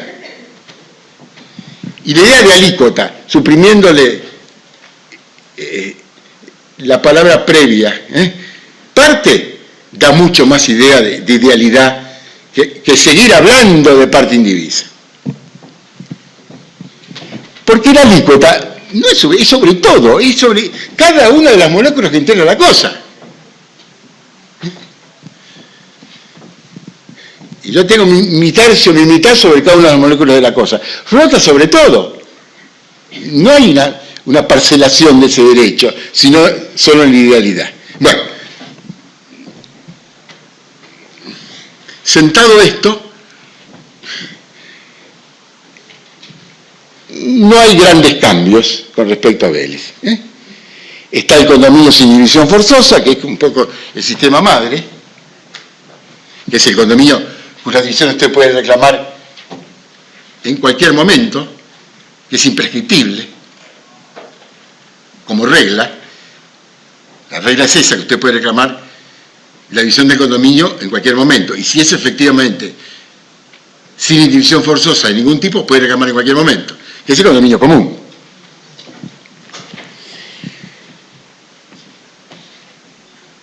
¿Y a qué puntos marca acá especialmente? Dice administración. ¿Cuándo se administra un condominio? Cuando los condóminos no están de acuerdo a usar y gozar en común. Si todos están de acuerdo a usar en común, no hay problema. Realmente no hay que administrar el condominio. O cuando por la calidad de la cosa no se puede usar o gozar en común. Como dice Vélez Sol 2699, 2700. Es decir, cuando por la calidad de la cosa o por la posición de algunos condóminos no se puede usar y gozar en común, hay que administrar. Y para administrar hay que llamar a asamblea. Y aquí viene algo interesante, esto es muy paralelo al 98, que es, ¿qué pasa con la asamblea de los condóminos? Hay que citar todos, ¿cuántos citamos? Basta citarlos, tienen que ir. Se ha puesto como requisito la citación fehaciente a todos, con una explicación de los motivos de la citación. Vos podés ir, podés no ir, pero citás a todos. Y después, en el momento de la decisión, decidís por mayoría absoluta de valor. ¿Estamos de acuerdo? Ahora, en cuanto al couso, goce, derechos, obligaciones, son mutaciones no muy significativas, salvo algo que no aparece en condominio, que viene el proyecto del 98, que es muy importante, la posibilidad de hipotecar la parte indivisa. Porque yo soy condominio de un campo de 1000 hectáreas y resulta que si no puedo hipotecar la parte indivisa o la parte de hipoteca de la parte indivisa está expuesta al resultado de la partición, no puedo hipotecar nada. Y tengo un abstracto de 333 hectáreas de la pampa húmeda. Se puede hipotecar la parte indivisa y la hipoteca de parte indivisa no está expuesta a los resultados de la partición, la que siempre le será inoponible. Pero esto no brota de condominio, sino del régimen de hipoteca. Esto es muy importante. Es revivir la hipoteca de parte indivisa como quería Segovia en 1881. Y esto lo he dicho por escrito. Se da la sorpresa que uno vea autores mucho más cercanos en el tiempo que dicen teoría innovadora y no lo citan a Segovia y dan la teoría de Segovia. Bueno, uno no tiene por qué conocer todo, por supuesto, pero Segovia...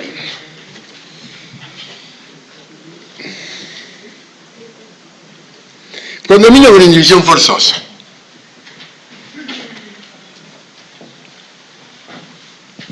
llaman indivisión forzosa temporaria, que podemos pactar, que no hará indivisión por cierto plazo. El plazo madre, el principio básico es que no se puede pactar la indivisión por más de 10 años. Y en ese marco de indivisiones temporarias aparece la partición nociva. Hoy, junio del 2015, si alguien frente a un condominio donde no se pactó la indivisión quiere partirlo abruptamente y esta partición es nociva para los condóminos, usted puede hacer el planteamiento al juez y el juez dilatar la partición. La idea de partición nociva está presente también aquí, dentro del marco de indivisión temporaria, pero autoriza al juez ante el pedido, mediando circunstancias graves, de afectación a terceros o la propia cosa, dilatar, pero por no más de 5 años, renovarles por una sola vez. Esto es interesante. Es decir, después de 5 más 5, 10, la partición se hace, caiga quien caiga. Tampoco sé si esto es demasiado correcto. Pero bueno, por lo menos está clarificado. Partición judicial. Condominio de indivisión forzosa, otras modalidades. La indivisión forzosa, que ahora se llama no perpetua, sino perdurable, terminología del 98. Nosotros nos encontramos que lo perpetuo es lo que está para siempre, y lo perdurable es lo que tiende a prolongarse mucho en el tiempo. En propio horizontal, las partes comunes no están en condominio de indivisión forzosa perpetua, perdurable. Pues si se destruye el edificio, etcétera, etcétera, se cayó, pero tiende a perdurar mucho tiempo. De ahí lo de perdurable y no lo de perpetuo. Y dentro de estos condominios de indivisión forzosa perdurable, o sea que tienden a prolongarse en el tiempo, están los condominios sobre cosas que no son accesorios indispensables para el uso común de otros objetos principales. Por ejemplo, un pasillo entre dos inmuebles. Entre dos inmuebles de parcelamientos distintos, pero hay un pasillo. Y bueno, esto es indispensable para el uso común de las dos heredades. Está en principio en indivisión forzosa perdurable. Y por supuesto que todo el sistema de muros, cercos y fosos, nosotros conocemos más bien como el tema de la medianería, está legislado casi al pie de la letra como el proyecto del 98, con una simplificación mayúscula, que empieza con definiciones que son básicas, que es muro privativo, que es muro medianero, que es muro lindero, que es muro contiguo, que es muro enterrado, etcétera, etcétera. Porque el gran problema en materia de medianería hoy, con Vélez, es el uso de terminologías distintas, complicadas, equívocas. Si usted hace un ajuste terminológico, después trabaja más fácil. Y eso tiene que ser la ley. Porque el ajuste que hace la doctrina es anárquico. Puede haber un criterio o haber otro criterio. Y eso se realiza con múltiples definiciones que se reproducen al 98, que elogian nuestros amigos del 2015 y dejan un poco de lado aquella idea contraria a las definiciones que ellos postulan en el proyecto del 2015, contra el proyecto del 98, que definió todo, porque teníamos una convicción: lo que usted no logra definir no sabe lo que es, y si no sabe lo que es no puede legislar. ¿Cómo yo voy a legislar algo que no sé lo que es? Y si sé lo que es, la defino. Un poco a nivel aristotélico, la importancia de las definiciones, o de Davin, o de Geny, o entre nosotros de Colmo, que decían que las definiciones en derecho son básicas, o el filósofo Atienza, español, lo dan como que es obvio que hay que definir. Es la equidad la definición, los centros de pensamiento, ¿qué es qué? Ahora, si usted sabe lo que es qué, decilo, así los demás lo saben. Y si no sabe lo que es qué, no puede definir, y menos legislar. ¿Y esa es la función que le han dado básicamente a los que están del otro lado, la amplitud que tienen ahora para poder interpretar como uno entero. Bueno, ¿sabe lo que pasa? Mire, acá hay dos visiones. ¿Sabés que usted le da facultad a los jueces? Algunos dicen que se quiebra la certeza de las leyes. Pero hay algo que es evidente. A pesar de que el término circunstancias del caso desapareció del paralelo del artículo 16 de Vélez, se debe interpretar según las circunstancias del caso, que era la equidad griega. Hay que bajar la norma genérica al caso, que es lo que hacen todos los jueces, de equidad griega. No sé por qué lo sacaron. La idea de equidad nace repetitivamente, y acaso más que en Vélez, que hablaba de circunstancias del caso en 16, en muchos artículos del proyecto del Código de 2015.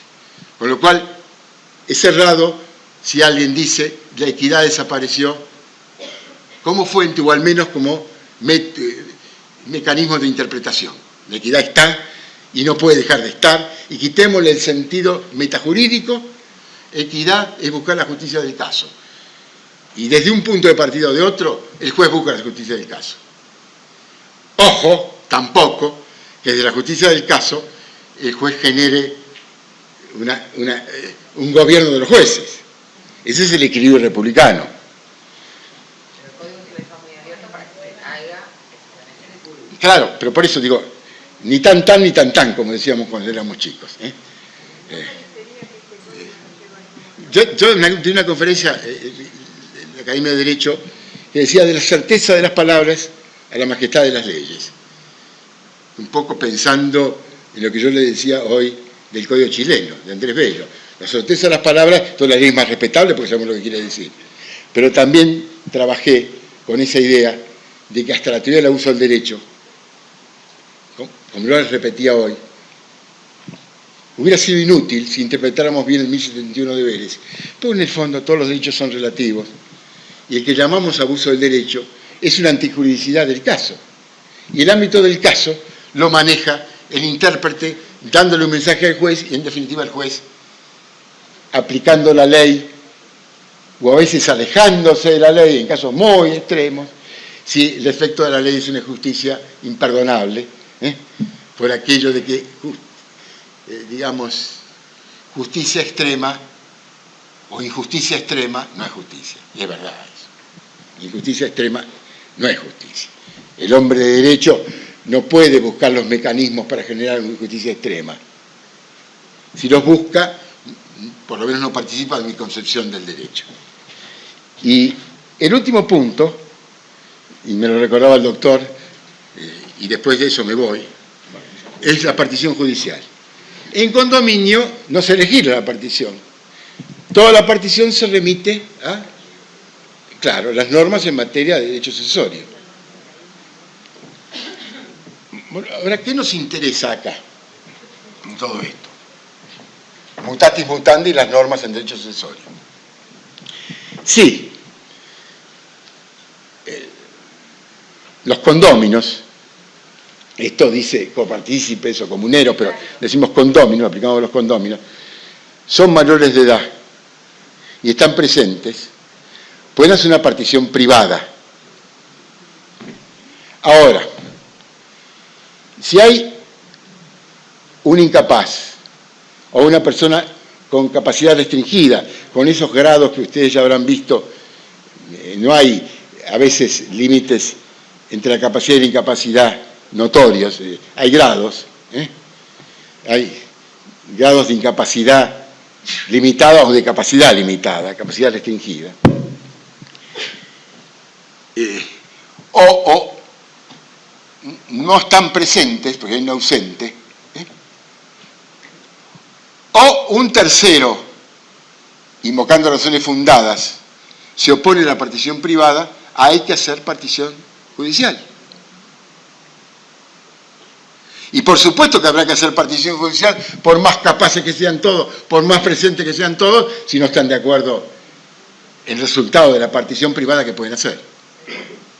Ahora, supongamos que vamos a la partición judicial, porque no hubo salida previa, en partición privada, con una prevención en materia de derecho sucesorio, y esto es aplicable en nuestro ámbito, también hay particiones provisorias, que son particiones de uso y goce. Se puede conferir uso y goce sobre determinado sector material, pero permaneciendo en comunidad el conjunto. Eso se llama partición provisional. Que ojo que también se puede hacer por normas del condominio eso. Esto es muy importante, que los condóminos convengan el uso y goce. Y en ese convenio de uso y goce asignen sectores exclusivos de uso para un condominio. Es más o menos la misma idea que viene del condominio y viene de la partición hereditaria. Ahora, la partición judicial, ¿a qué tiene que tender? A la partición en especie. Hay que evitar la venta para detraer de la venta el precio y repartirlo entre los condóminos, si se puede hacer una partición en especie, que no es fácil, porque hacer una partición en especie impone que la cosa sea divisible. ¿Y cuándo la cosa es divisible? Cuando lo resultante es homogéneo al conjunto y a los demás objetos en que se fraccionó la cosa. Es difícil esto, no todas las cosas son partibles físicamente. Y además, que siendo partibles físicamente, o divisibles físicamente, esto no disminuya el valor de la cosa. Pues claro, la espalda de Cleopatra es partible físicamente, pero Marco Antonio hubiera dicho cualquier cosa por Cleopatra, pero yo sigo medio despropósito que ante un capricho de Cleopatra hubiera empezado a partir la piedra, la perla. Esa cosa, por un lado, dice en materia de cosas que no es divisible, y acá nos está diciendo que ahí no puede haber partición en especie. Pues la misma idea. Bueno, partición final. Llegué al final con la partición. Espero que el juicio de ustedes sea generoso. El mío es de alegría por estar con ustedes.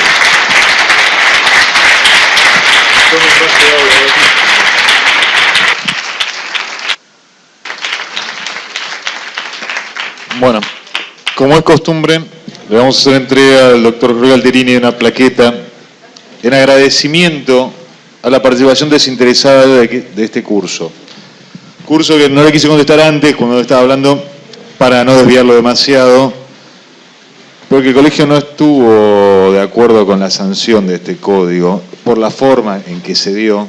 Había observaciones hechas por los institutos y demás, pero hecho ley, estaba hecho, salimos a ver cómo se puede dar una mano a los colegas, y esta no es la solución, obviamente, es un curso muy apretado de todo el código, lo que vimos en 5 años, en un semestre muy difícil. Es el puntapié inicial para discutir y para leer y para que todos podamos resolver algunas dudas, no más que eso. Aquí está la plaqueta que se las entrega, entonces al doctor Jorge Galderini.